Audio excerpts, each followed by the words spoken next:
Let's start tonight with a recap of this weekend's happening. I think that'll be appropriate. Oh, yes. Yes. Yeah. No matter I'm coming. Girl. Yo.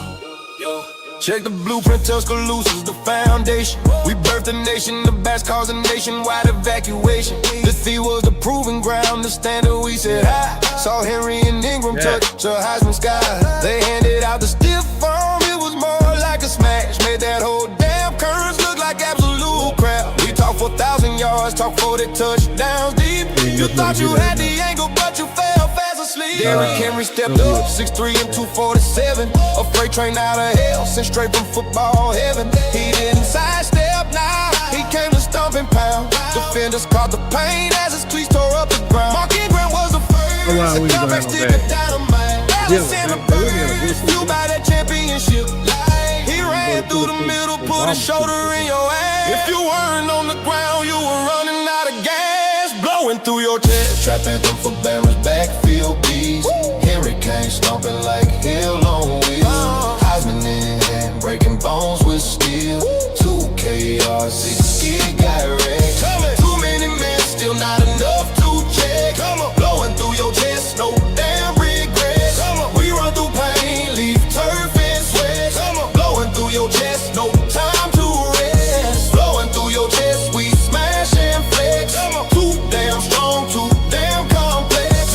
Blowing through your chest, we stomp the best.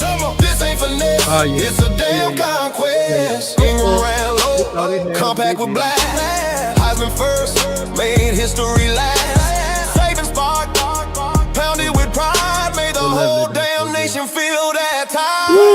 Blowing through your chest, no damn regrets. We run through pain, leave turf and sweat. Blowing through your chest, no time to rest.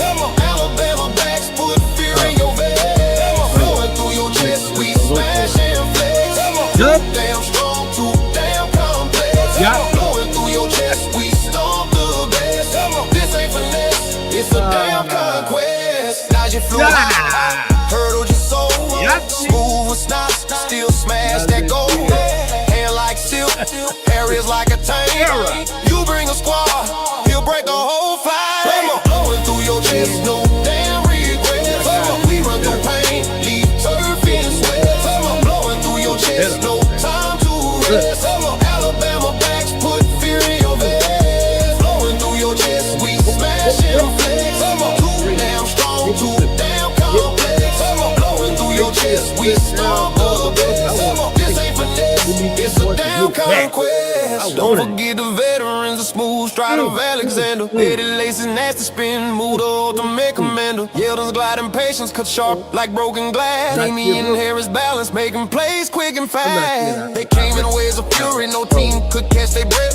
Dynasty of Russia, stand right down the barrel of death. There were never enough bodies, no 10 men, no 11 to stop this endless rotation. This gift from college hell. Go back to Bobby Humphrey, the speed and acceleration. Turning simple runs to highlights, shaking up the whole nation. Major Ogilvy's heart, the captain who paid the cost. Fearless at the goal line, no yard ever truly lost. And it's a play action pass, and it's intercepted! Sabian Brown with one man who can catch him. Sabian Brown all the way! Touchdown, Alabama!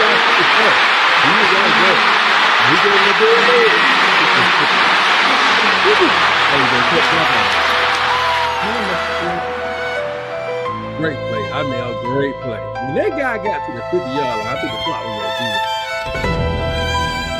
When Zay Brown got to the 50-yard line, I think the clock was at zero. It was. Just pray for your team. Somebody but support. Henry came, stomping like hell on wheels. I said it. Heisman in hand, breaking bones with steel. 2K yards, his stick got a wreck. Too many men, still not enough to check. Blowing through your chest, no damn regrets. We run through pain, leave turf in sweats. Blowing through your chest, no time to rest. Alabama backs put fear in your vest. Blowing through your chest, we smash and flex. Too damn strong, too damn complex. Blowing through your chest, we stomp the best. This ain't finesse, it's a damn conquest. Ingram ran Okay, that's fine. Compact It'll go off in a minute. Heisman first, made history last. Saban spark, he I didn't pounded plan with on talking pride. over Made the the music. whole damn nation feel that tide. So it's fine. It'll be off. Blowing through your chest, no damn regrets. We run through.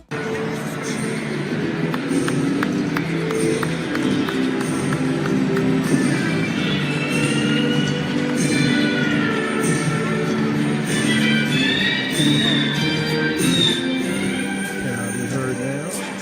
Mic check maybe. I got it up. I had it on full tilt. First time trying these videos. I appreciate it though. Yeah, the music should be loud.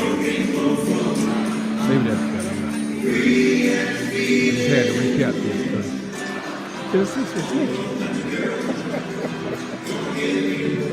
the man had Alabama. Good dog.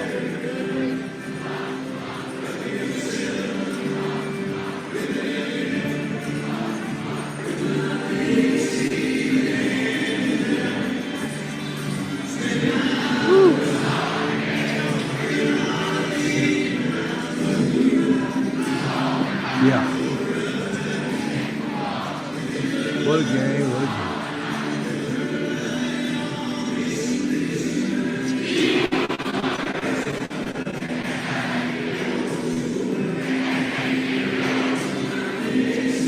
What a game, what a game.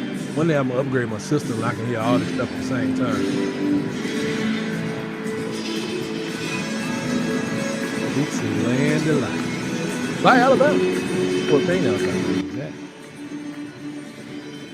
Man, let me do this time.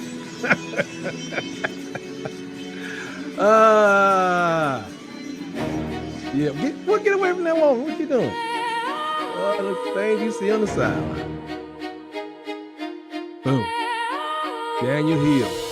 We don't chase rings, we manufacture fate. 18 banners hang, let the jealous hate. From bear to saber, the blueprints divine. Every era's elite, every squad refined.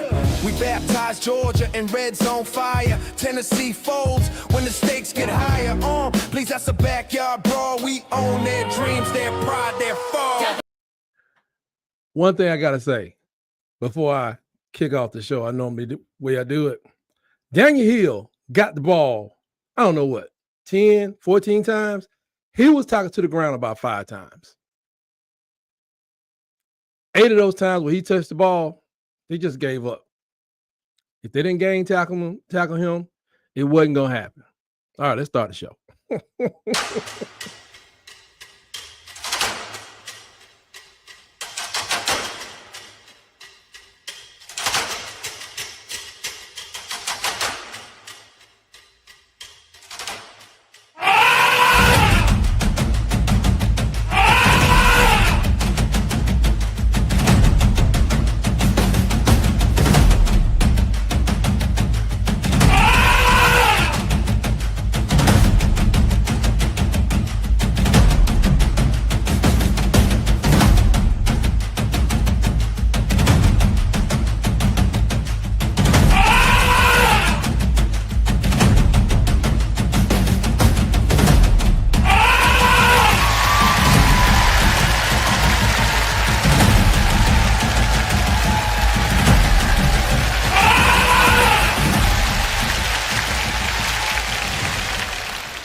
Roll Tide, everybody. I'm just still giddy. Still got a lot of stuff in my system. Not all in my system from this Saturday. Roll Tide and welcome to Tight Sports, the Alabama football megacast.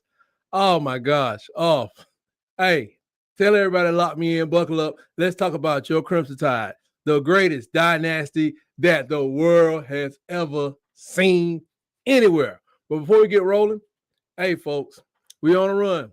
We trying to make a run. The next market we're trying to get to 1,000 as quick as we can. So keep it growing and growing. I appreciate each and every one of you that hits that button. Man, I need your power to get this network where it needs to be. And remember, if I successfully stimulate the happy juice in your gray matter and make your funny bone jiggle, please let the algorithm know and poke the like button right in the eye. Yeah, just poke it in the eye.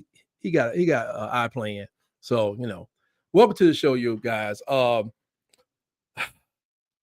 The South Carolina Gamecocks are about to learn what happens when you schedule the Crimson Tide on your freaking homecoming. That's right. The Gamecocks sitting at 3-4, clinging to relevance like a cat clinging to a screen door, have decided to make Saturday's matchup with the Crimson Tide their homecoming game. I just don't understand. And that's not some kind of confidence. That's a comedy. I mean, even we beat you last year, but that's comedy. And there's plenty of bulletin board material to a team that probably could kick your butt anyway if you didn't have it. It's just the delusion and the disrespect. I just don't understand. You don't schedule Alabama for your homecoming unless you got a short memory or a long wish list. I don't know. And right now, South Carolina seems to be using both. I mean, their season has been dismal, underwhelming, offensively allergic to scoring, not making any kind of progress. Averaging 20 points a game, 115th in the country. Their total offense is 297 yards a game. Tide is almost getting that in a half. And that's not SEC football right there. That's back in that other conference they was at, before we let them back in many, many moons ago. That's like it's like a high school group project team coming in. They turned in half of their project. I mean, you're not playing like no SEC team. I know you lost a lot of people. I'm gonna rag you anyway. Who cares? That's your problem, not mine. But this game matters a lot because Alabama is rising. The tide is rolling. And national prominence is no longer a dream. Is the board is the team that? Who is Ty Simpson? National Prominence is a destination. Everybody's looking at after 4 straight wins against ranked, I guess highly ranked, because out of 133 teams, top 25 is pretty high. Ranked opponents, SEC opponents, Georgia, Vanderbilt, Missouri, Tennessee, Alabama sits at 6-1, number 4 in the country. Ty Simpson is playing like a Heisman finalist. Jeremy Bernard, Ryan Williams, Isaiah Horton, Josh Quavers, turning secondaries into scenery.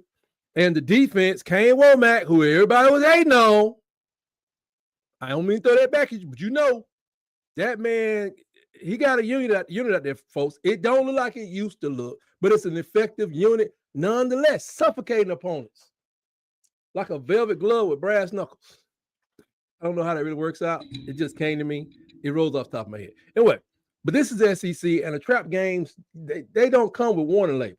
You know, they come with bad records, quiet stadiums, and teams desperate to salvage any pride they got left. South Carolina may be struggling, but they're dangerous.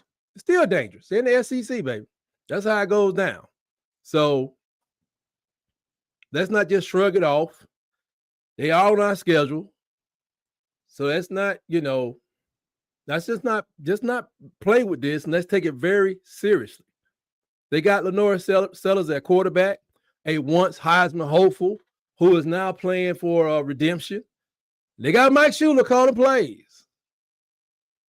He did call plays for a Super Bowl team. Former Alabama head coach and player who would love nothing more than to spoil the Tide's post NIL run, the first one we really, really had. Let's not forget, we can't forget as fans that they scheduled this on homecoming. Alabama for homecoming, they doubled down on it. They thought it was going. Fans shrugged off the controversy. Their media said, we don't care. That we were just a team. The players stayed quiet, but the message is loud and clear. They think Alabama is beatable, y'all. They thought it whenever they made this schedule up, and whenever they said probably in the summer. Let's make that our homecoming game. So it'll be like they made a mistake, but they did it nonetheless. So we're going to talk the facts. Alabama ranks 7th in the time of possession at 33 minutes a game. South Carolina ranks 129th. I don't even know if that gets you over 20 minutes. I hope it does. I think it does. Maybe it gets you around 22, 23 minutes a game. Good. That means together, we worked out well together. We'll get another 7 minutes, and, they don't even need it. Alabama's red zone defense is 3rd in the nation behind Ohio State and USC. And if you ask me, neither one of them teams played nobody. Nobody. Red zone. South Carolina's red zone offense, 129th. I don't even know if Alabama probably can count on both hands. I may have to pull off a shoe, but I'm thinking both my hands should be able to handle how many times Alabama has been to the red zone and been unable to score at least a field goal. I think I can leave my left shoe on. Alabama's turnover margin is at -9, tied for 3rd in the nation with 4 of the teams. But again, the teams that are above the Crimson Tide ain't played nobody like we played. I don't think maybe one of them may play in the SEC. I don't have the list remembered. But South Carolina, they're buried somewhere near the bottom. This isn't a mismatch. It's a mission. Alabama can't afford to overlook this game. Always respect your opponent, players, coaches, but this is tight. I ain't got to do that.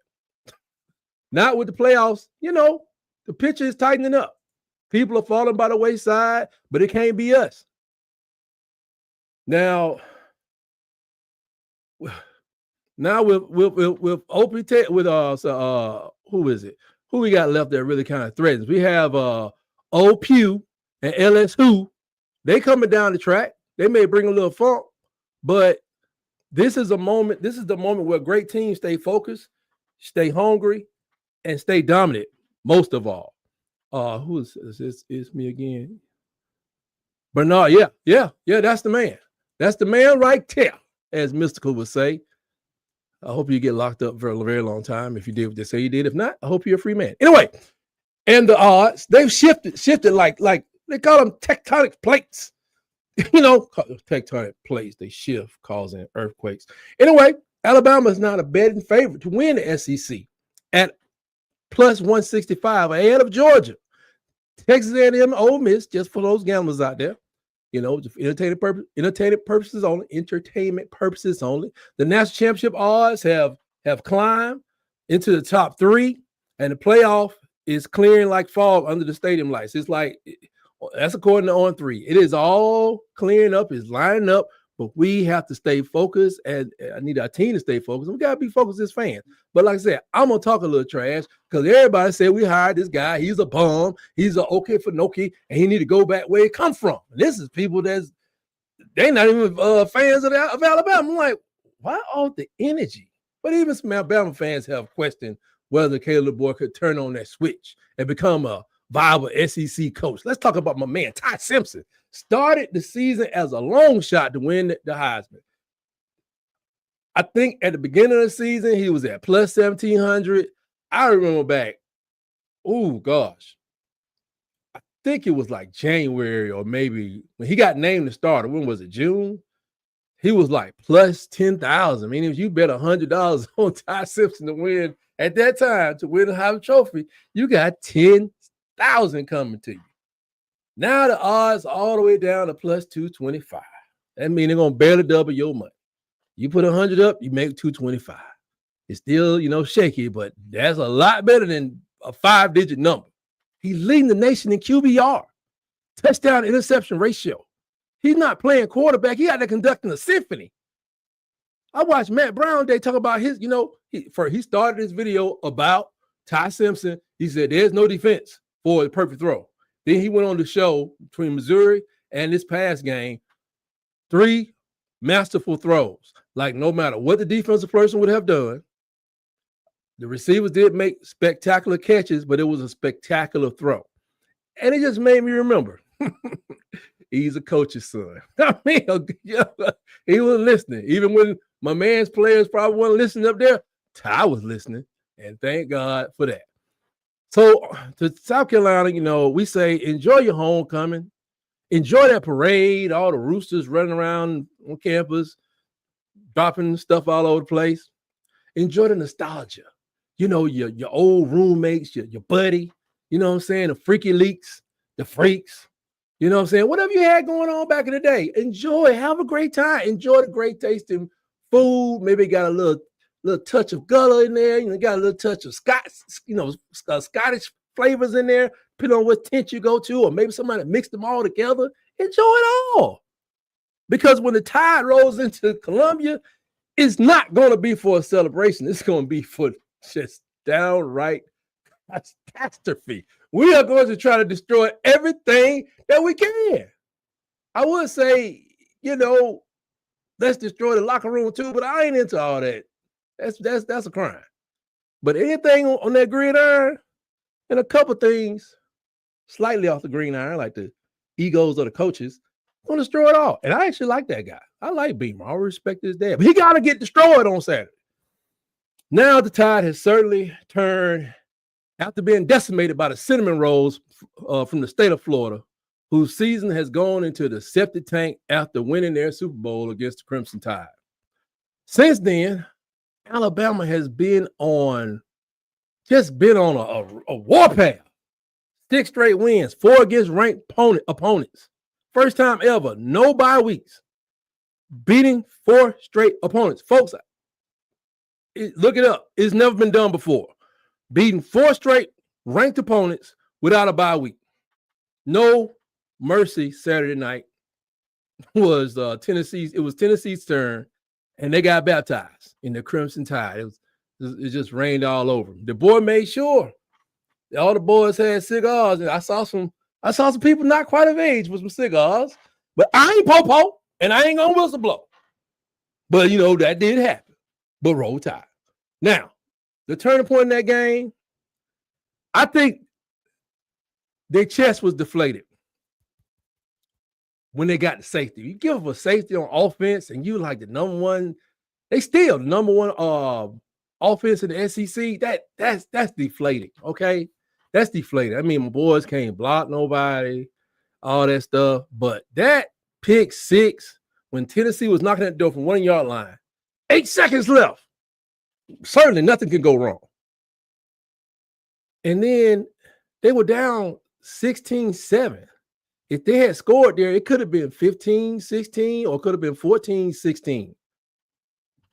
Aguilar dropped back after coming onto the field. Did y'all see the man wearing an ice pack in the second quarter? I told you these boys been breaking folks off. Dropped back, thought he saw daylight. He was wrong. Pressure was in his face with Jeremy Bernard.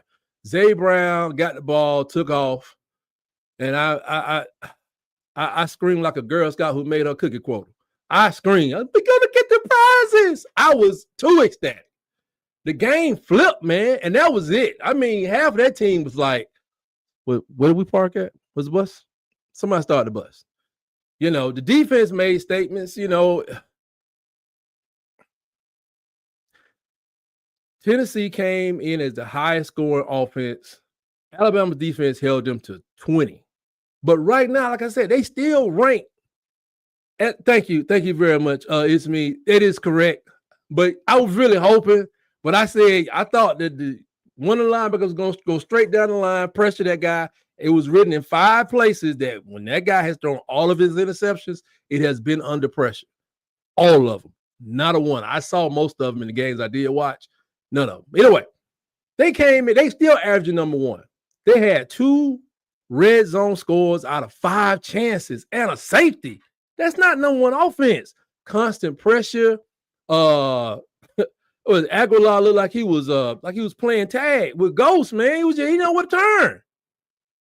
Never seen that kind of pressure, man. The Tide defense didn't just show up; they showed out. And that pick 6, man, that was the exclamation point on the night, where the defense finally kind of said to the world, "Oh, we back now." Yeah, kind of.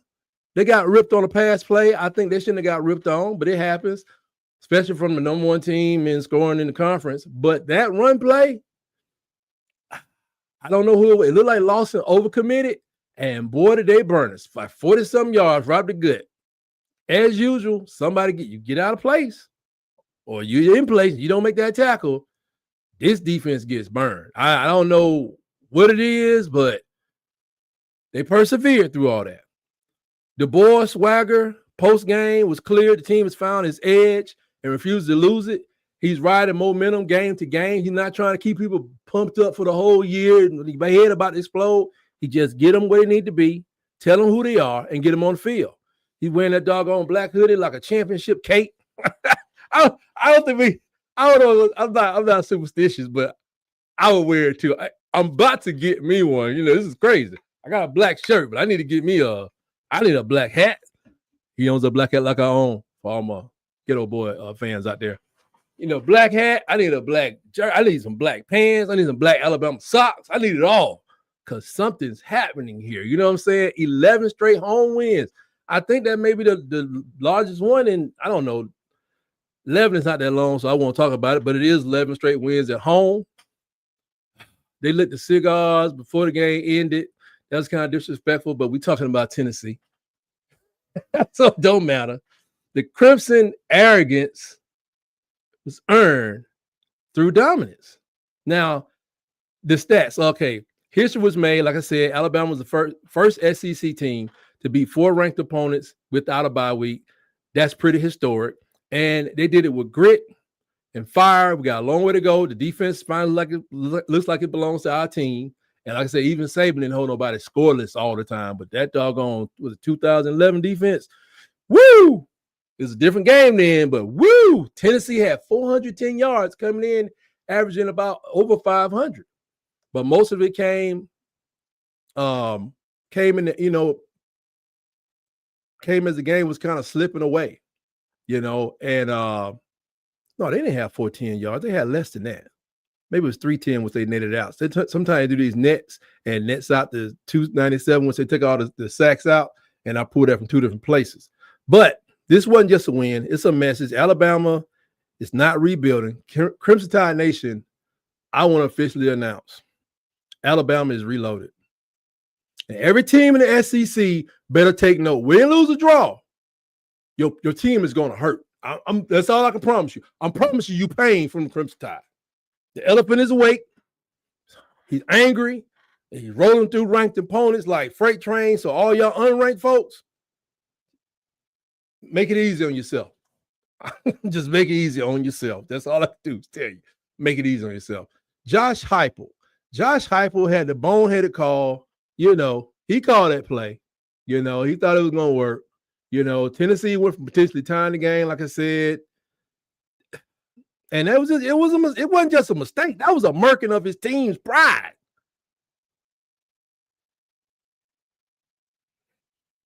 I mean, he tried to own it.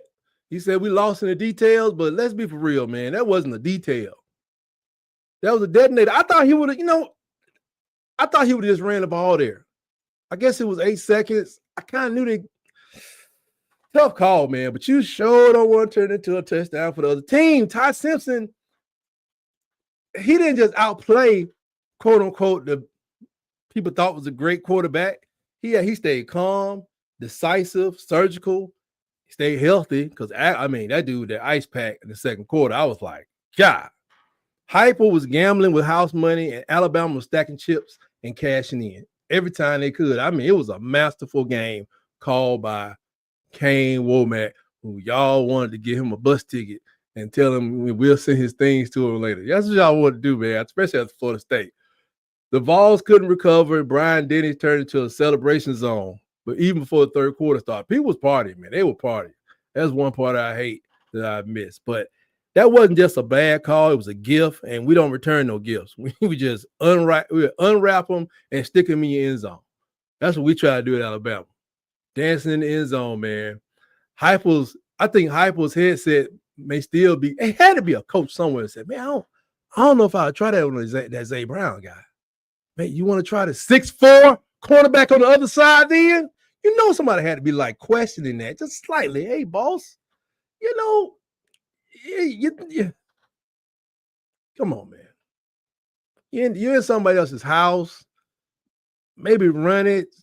I don't know, man. It's just a screenplay or something better than that. But thinking that angle was bad and who was supposed to block this guy that's in your quarterback's throat, I just don't know, man. But a quick word about the one person that's I don't think he's gonna be on Josh Heupel's Christmas card list. Let's just list this year. The emergence of monster Yanzi Pierre, redshirt sophomore, a former reserve. I mean, he stepped to the spotlight against Tennessee, and he turned General Nealon's dreams into nightmares with Q Russo sideline. Pierre didn't blink. He hasn't blinked. He blitzed 3 sacks, 1 man, 1 game, 1 safety. That's not a breakout. Let's take over. I hope he can double down and do it for the rest of the year. We're gonna need him. Because they're saying that Quay Russo may not be back on the field until maybe the LSU game. But the numbers coming to the game, man, it was not pretty impressive. That was one thing Kane Womack always talking about. The pass rush was dismal. 112th nationally in sacks at 1.3 a game. Glad they had that 1.3. Tennessee's O-line, they had only allowed 4 sacks the whole entire season. Pierre almost matched that number by himself. And he dragged the stats out of the basement into the spotlight, man, all by himself. Just kind of a defensive redemption because one man got up and said, they just not better than me today. And Kane, Coach Womack needed a spark, and Pierre lit the fuse. No exotic blitzes, so they say. No gimmicks, just pure edge dominance. He beat the tackles clean, collapsed pockets, and he forced Tennessee quarterback into survival mode and into their own little mass unit on the sideline. Alabama didn't just rush this man. They hunted that man all night. And Yanzi Pierre went out there and he became an alpha hunter. He was the top of the doggone pyramid. And Aguilar is at the very bottom. Predator. And it rippled across the whole defense. James Smith added another sack to the tally, doubling Tennessee's sacks given up for the year. So suddenly, Alabama's front seven is kind of looking like the old days. Relentless, I told you this, are violent and coordinated. hunting out there like wolves, actually. Like, like them doggone, what's some thing, them raptors on, them raptor dinosaurs on, what's the name of that show? I don't know. The island thing. Who cares? The Vol spread offense was supposed to neutralize the rush. See, if we send them all out here, they can't do no blitzes. But that means your 6 people blocking and 5 people blocking or a back that's helping the 5, they got to block. If they don't, you get swallowed whole. We'll swallow your whole offense. If you put 4 receivers out here and think you're going to spread us across the field and we can't get no pressure, you win. But if we get pressure, you're going to throw a pick 6. You're going to put 99 yards. You're going to give up a safety. Your offense is not going to go nowhere. You're not going to recognize the guy. But, this is not about one game. It's about the identity. Alabama's defense has been solid, but not scared. Pierre changed that. He's not just filling the role. He's redefining it. And if this performance becomes normal, most of the SEC better start doubling. Just double that dude or just start praying. Praying more. Pray a lot that, he can twist an ankle for a game or something, because other than that, he looks unstoppable right now. And Yonze Pierre is the pass rusher that's been missing. I mean, Quay was on it, got hurt. He'll be back. I'm just imagining a day with Quay, Russo, and Pierre on the field together. That's going to be pretty awesome, And he's not a flash in the pan. He's a fire. He's a fire. He's lighting the fire on the team. He's, if you're a quarterback lining up against the Tide, man, you better check your blind side twice. Then look at it 3rd time. Then make sure your tackle's feeling all right. So tell your offensive tackle how beautiful his girlfriend is. Tell him he's a beautiful mother. Take care of him. Buy that man some steaks. Not too much. Make sure you got some, you want to give him too overweight. You got to take care of your tackles, because Pierre is coming, and he's bringing the pain, hands down. Well, talking about old cocky. Alabama fans, we're going to preview this team. 3:30 is going down. South Carolina is inviting us over to whatever the name of that stinking stadium is over there. I don't like it. I don't like the song. I don't like nothing right now. I'm getting my swagger back. I don't like nothing about nobody, nowhere. If you ain't talking about the Christmas Tide, don't talk to me about something else. Don't talk to me about nothing. But let's take a look at them briefly before we get out of here. Their key players is Lenore Sellers, not having the year he thought he would. He has 1,000 yards, 4 touchdowns, 2 INTs, dual threat height, but he's been sacked 20 times. He only has 167 yards rushing. I wonder if he's hurt, and or if he's able to concentrate. 20 times is a lot. That's a lot. I think, what is it? 6-3? What are they? What are they? 3 and 4, 7. So 20 divided, that is like 3 sacks a game. And if we walk out of there with less than 3 sacks, we should be right about 5, because they team is they malfunctioning. Faison, the running back, at 231 yards. He's their best back, but that's like saying he's their tallest hobbit. It's nothing to him right now, man. Let's see. Is Hugh Freeze burger still in the Jackson? I think it is. It's a contractual thing. But man, dude's sick, man. They gonna fire him. That's bad juju. It's bad juju to fire that coach and he's sick. I'm telling you. Jacobs is wide receiver. He got 341 yards, 2 touchdowns. He's a deep threat, averaging 17 yards a game, but he disappears when the light gets bright, which, the light's going to be real bright. Chest going to be shaking. Quiver is going to happen. They got a tackle. Joshua Thompson, he probably be great later, but he's a freshman starter, big frame and slow feet. Sounds like somebody else in the state that I know of. But he don't wear the crimson and white. He wears the other color over there by the Chattahoochee. He's basically a turnstile waiting for Yonce Pierre so he can punch his ticket. Seat for one? Oh, okay. Quarterback's right over there, sir. Lenore said, I'm just saying, man, I hope these guys, when they get hurt, they get bumped up, I hope they come back. But to see somebody ailing during our games is crazy. I gotta say I like it. Guys are making people limp during the game, and that's football. You get to hit people as hard as you want to within the rules. That is what it is. That's why I'm sitting right here with my door locked.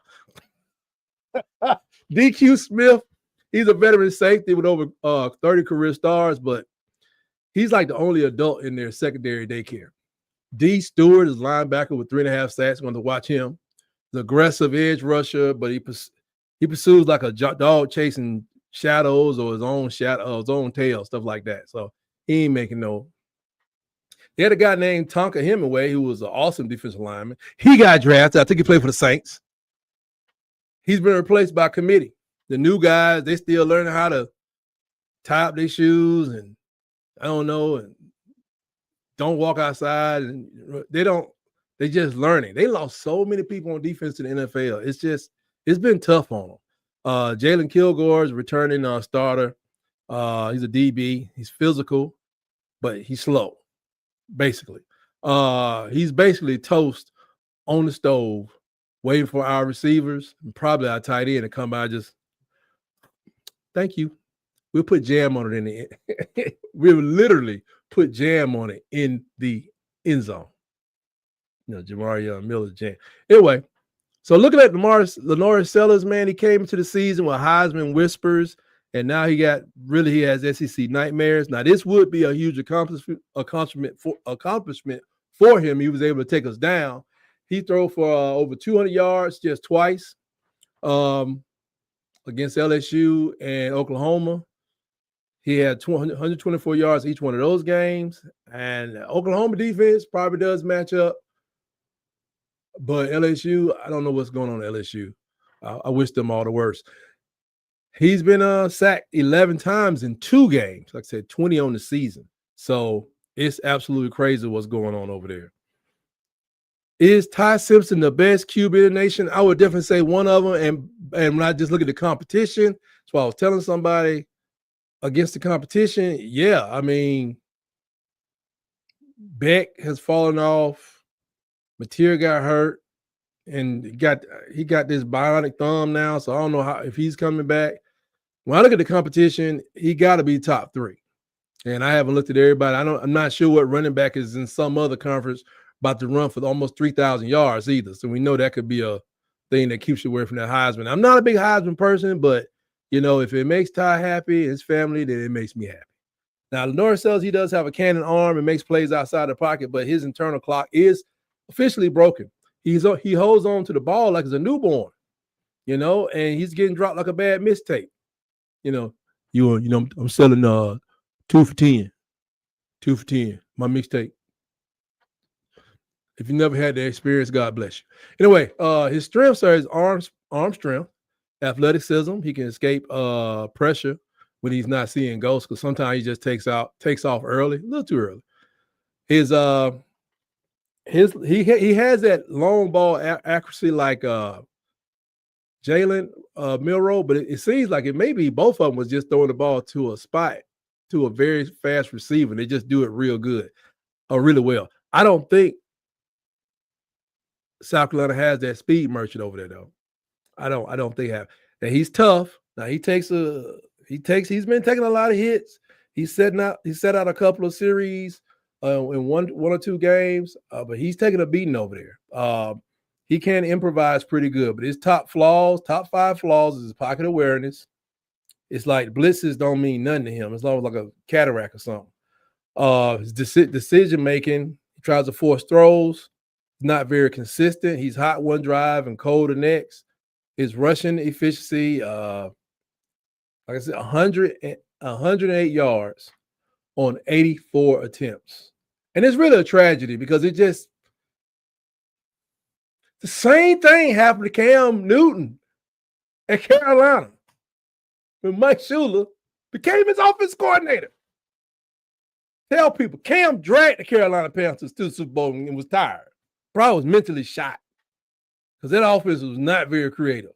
And this is what's happening right here with this dude. Ball security for Norris, fumbles, INTs when he's under pressure. And as of now, I think we are officially bringing pressure to all opponents. South Carolina is 11th in total defense. They've allowed 716 rushing yards. That's like 100 yards a game. Yep. And 900 yards passing in through 5 games. So that's different math right there. Man, they're slightly better against the pass, but, that's like saying that a paper umbrella is better than a napkin in a hurricane.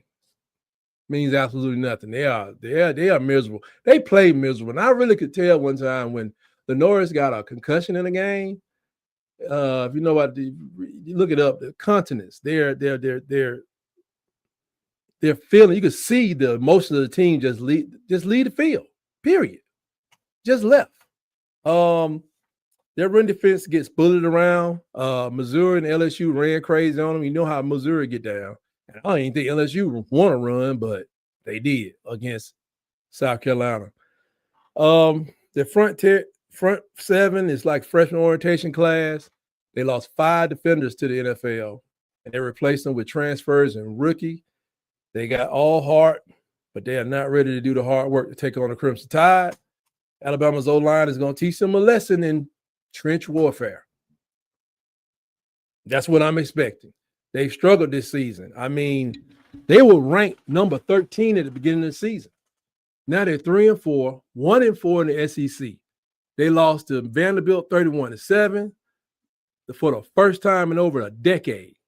Hey, we all have fallen. We've all come up short. Then Missouri beat them 29-20. And, we pretty much handled both of those teams, but they seem like they're on a lot lower frequency than, Missouri and Vanderbilt. They're not operating. They've been pretending the whole year. I think a lot of the guys are quitting on the coach. There are rumors that Beamer's talking about going back to Virginia Tech if they haven't filled that role. I don't know if that's true or not, but it's something going on where it just don't seem right. Historically, Alabama is 12-4 against them, and I think we won 2 times in the last couple of years, which is the only time we played over the last 5 years, but we do lead that series. South Carolina's last win against Alabama came in 2010. Since then, the Crimson Tide tsunami has been decimating them. Let's see. Yeah, that's right. That's true. I called it. Well, let me clarify. I thought it would be Damani Jackson at corner. I thought they were going to put him in the game because I saw him in the huddle. They let Xavier Brown out there. And for the record, I said 101, pick 6 for 101 yards, and it ended up being 99 yards. Other than that, I was in the ballpark. So, but in totality, South Carolina's, they got a quarterback with potential. They got defensive holes. They got the fan base praying for a miracle, but this ain't no damn Disney movie. It's SEC football. And when the Tide rolls into Columbia, it's not a game. It's going to be a reckoning. Because I know my boy, they still hungry. They still want some. I think Alabama if they got another quarter against Tennessee, they'd have put another 14 points on. Tennessee was done. Sellers, I hope he brings his helmet, the best helmet he got on the shelf. He probably need to bring a therapist with him, and he may want to bring a heating pad because that ice pack that Aguilar had, it didn't work for him. So because Saturday is going to be long, loud, and lopsided come Saturday afternoon. So, and with that, let's push on to a good night and let's get out of here. I want to thank you all for joining me. Right here on YouTube. You can catch me on Facebook as well. I try to get it on TikTok. I put two videos up on TikTok and same videos I got on YouTube, and they said get out. So I don't know what's going on with that. Please smack that subscribe button. Tell your friends about us. The Tide is rolling. We do have applications for those that need to get on the bandwagon, but I have been told the bandwagon will be before the Oklahoma or LSU game, or whichever one of those games come first. We shutting it down. We are not taking anybody on. And I already said, if you are an Auburn fan, you have to wait till March 2026. That's when the bandwagon will become open to you. So just spread that around. So shout out to B Sharp and the Sharpshooters podcast, Kangaroo Black, Barrel Mo. The long run with Piano Man and Rags and Fitness. Roll Tide to you guys. Thank you all. Thank you for making Alabama great always. And good luck to the brothers at Auburn Addicts. Water Cooler Podcast. Bubba and the Old Man, it's SC season. And that's what my man Tez. And the Up Tempo Podcast with my guy Justin and the Huggy Beard himself, a.k.a. Rooster Mac, who's also an FSU fan. I want to remind Huggy that he needs to go check them sneakers, partner, them garnet and gold sneakers of FSU. Tell me how they feel. I think they're fitting a little bit tight right now. Vandy Chris, shout out to you. Your boy's still in the mix. What if Vandy go to the playoffs? Wow. That's a party. I think I want to put on a black shirt and go get them. Just jump in the middle. They're going to party. That night, Alabama's going to have a big party. They announced that Alabama's in 12-team playoffs, but you'll pretty much know, especially if you're 10-2. But can you imagine the celebration that's going to happen in Nashville? They probably pick up their mare and throw them in the river. Anyway, to those guys, Rooster Mac, Vandy Chris, I'm hoping their teams at the end of the year have the best chess season in the NCAA. So check in with me during the game. I should be on for these big games around right at kickoff. I'll be right at kickoff. And just in case you missed it, I'm taking around the herd back to once a week, Tuesday at 7. No, stop begging. I'm not going to do it. No. It frees me up to do more creative things.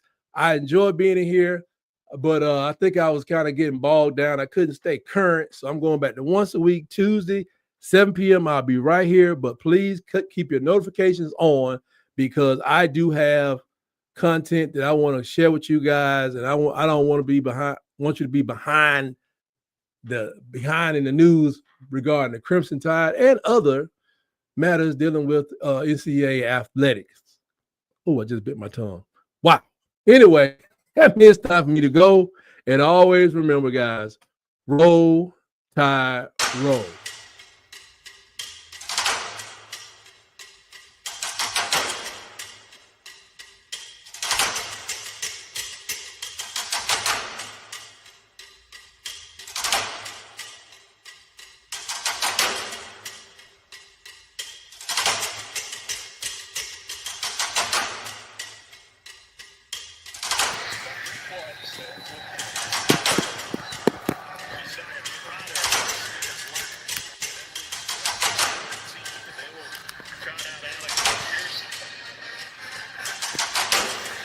What a game.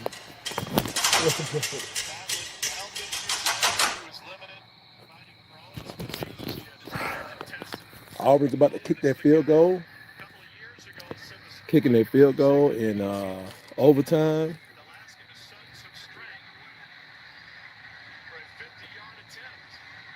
Struggling with a 50-yard attempt. And he's going to miss that.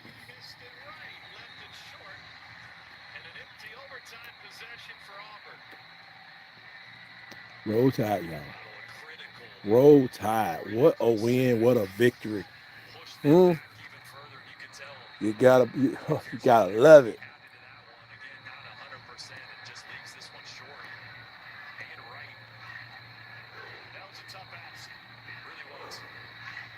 Yeah. What a game. Kalen DuBois has transformed himself into an SEC coach, folks. We got us an SEC coach. I'm sorry. The dude knew some X's and O's, but I'm not sure if he knew about this thing we call the SEC. Now I think he got it. I think the boy may work.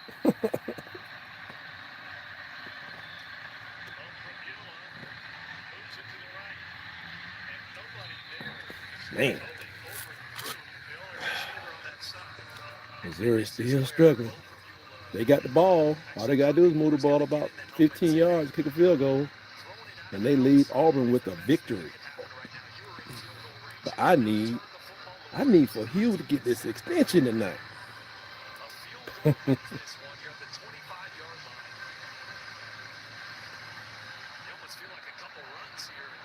Gotta love it.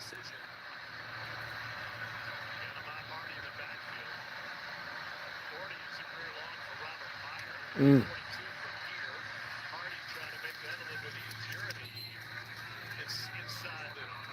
What is that? Second and or third down.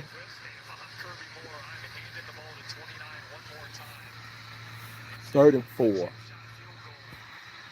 for Missouri.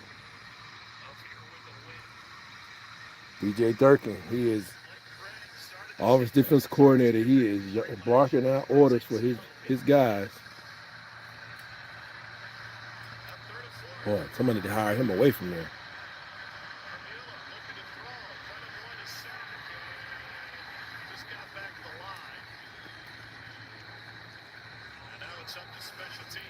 Love it. I love it. If you're in here, put Roll Tide in that doggone chat. if you can stand it. That win was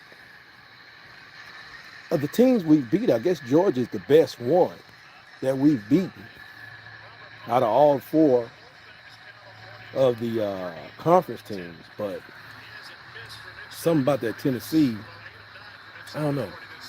I knew we could cover that game. I didn't expect it to go like that, but what a convincing win. Hey, put the likes in there, comments, Roll Tide to you. It's time to celebrate, baby. It's just time to celebrate. I'm sorry, it's time to celebrate. And while I'm out here, I'll remind you guys, my show, Around the Herd, Tuesday at 7 p.m. Not doing two times a week. I will drop. Please like and subscribe if you love the Crimson Tide. And check me out. I'm enjoying this. I'm glad I ain't bringing that big one down here. It is late. I hear all this stuff crawling in the wood. But I may try to stomp it out if it comes around right now.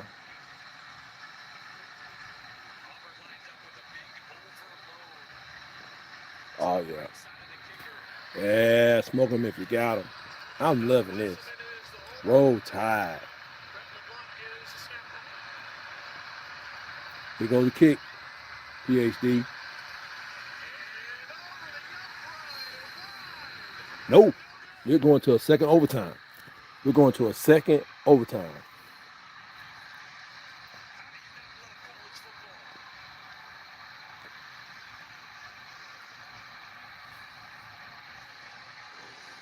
Gotta love it.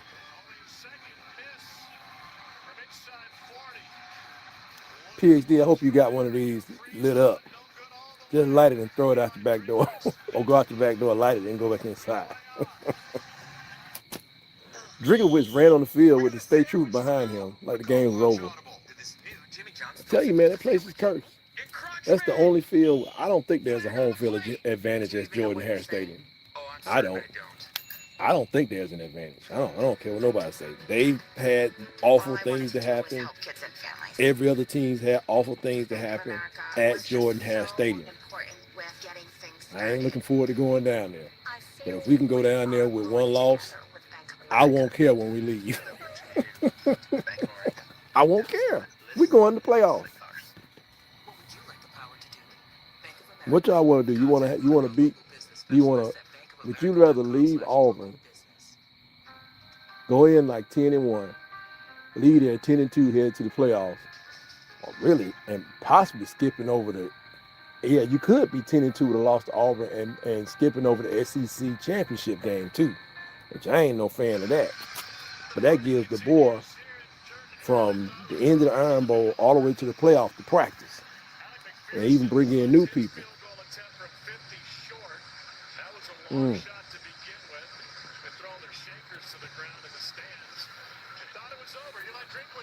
Still my boy Willie back there.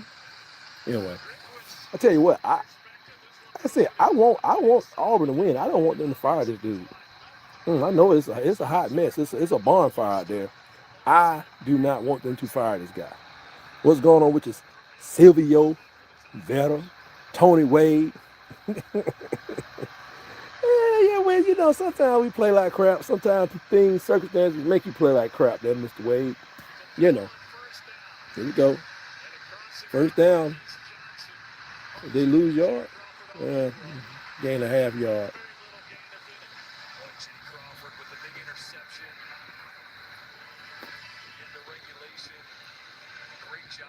Bryce Thunderwood, what's going on with you? I hope y'all smoking y'all one. Even if you only have one for the whole year, I hope you're smoking you one. Did this thing, man. I don't even care. I mean, I leave Hugh Freeze right there.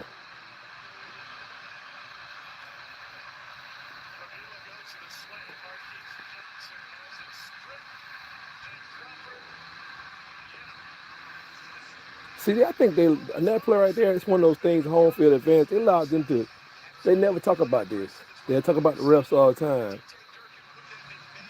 These DBs at Auburn play this blanket coverage where, like, you almost got to fight them to get free. I don't even know how that wasn't pass interference. He was on that. He was on top of that guy. Mm-hmm.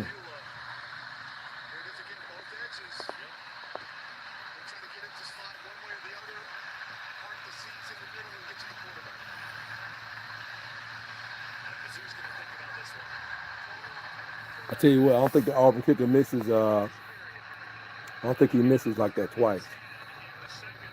Drinkovich better figure out a way to get a touchdown if he want it. He thought that field goal was so good. That's gonna be on ESPN. I won't see it, but it'll be on ESPN. Him running out there, leaning in, then like, whoa, going back. What did y'all think about Daniel Hill coming in there and closing that game out with them gut punching runs? I'm gonna go back and count it up. I think that man touched the ball 12 times.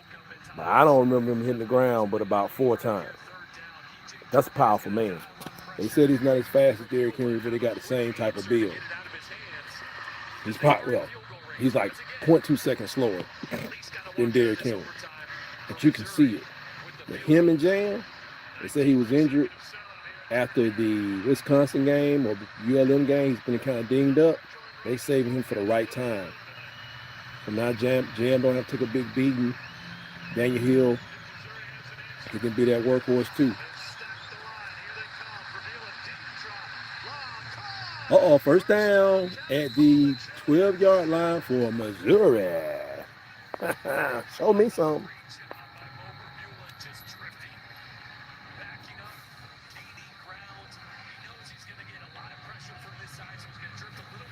Show me something.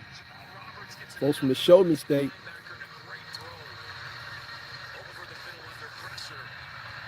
They better get a touchdown. Mm-hmm.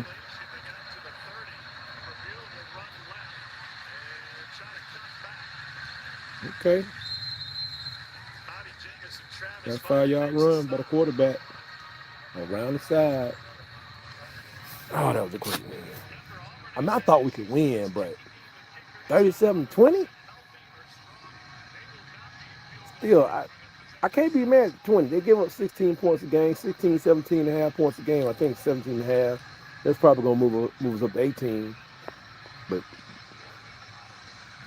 they didn't run the ball very well, as I thought they would try. First down, Missouri.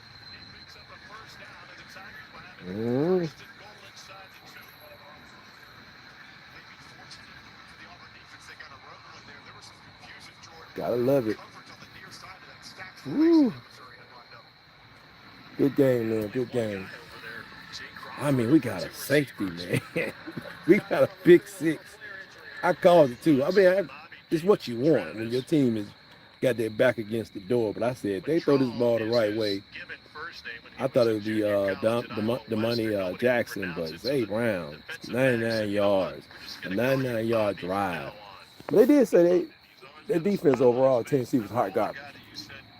Yeah, it was. They said I said that Thursday from what I seen, what I had read. They said they got problems, and at the end of the game, the biggest part of the defense was the DBs weren't that good, and all those pass interference. It showed. We had 3 in the last drive. Yeah, they were hard.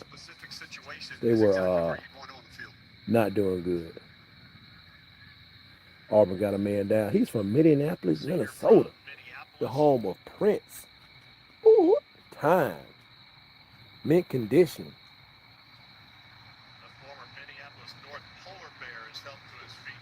Roger Troutman and Zap. A lot of music up there. Love it. Roll Tide to everybody. Enjoy it. Be safe. Let's get ready for South Kakalaki. Man, you're zesty. I love it. I don't know about that.